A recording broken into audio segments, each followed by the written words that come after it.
when you look at the life of our beloved Messenger sallallahu alaihi wasallam, our Messenger alayhi salatu wasalam was tested with many things.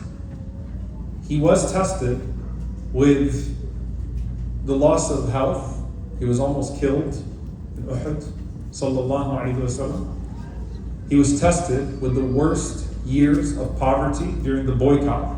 Banu Hashim, Banu Muttalib, that's the hungriest that the Prophet sallallahu alaihi wasallam was, and his family was. The children would cry in starvation at night, and the enemies would say to the Prophet sallallahu alaihi wasallam that your children are hungry because of you, that these kids are crying because of you, that your people are suffering because you deserve to give, or you refuse to give up this cause.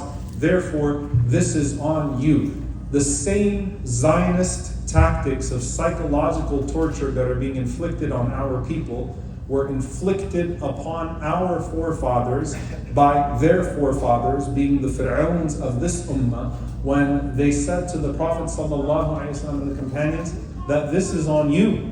You're forcing us to do this to you. Does it sound familiar? You forced us to kill you in Badr. You forced us to kill our children in Badr and to fight our own brothers and sisters and family members and to run them out. You forced our hand. You did it. Not us. You did it.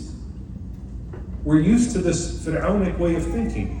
Our Prophet ﷺ went through all of this. But you know what is called Am al-Huzn, the year of grief? It's the year that he lost Khadija radiallahu ta'ala anha, the year that he lost Abu Talib.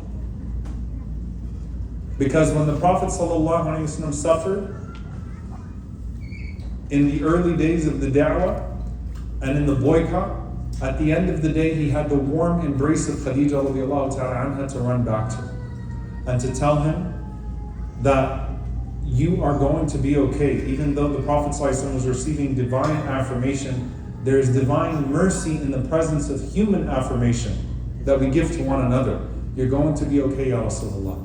La yukhzik Allah abada. Allah is with you. Inna Allah ma'ak. He had that warm embrace, that beautiful embrace of Khadija radiallahu ta'ala anha, and that was lost. And so when Aisha radiallahu anha asked the Prophet sallallahu alaihi wasallam if Uhud was the most difficult tribulation that he had ever faced alayhi salatu wasalam, because physically speaking that was such a difficult day. If you saw the Prophet ﷺ, there was more blood on his face, teeth missing, wounds endured on that day of Uhud than any other day of his life perhaps. But he mentioned sallallahu alaihi wasallam, it was Ta'if. It was after losing Khadija radiallahu ta'ala anha. It was after losing Abu Talib and being alone in his tribulation and not knowing who to go to or where to go. That's where it became most difficult on the Prophet sallallahu alaihi wasallam. Ayyub alayhi salam, who is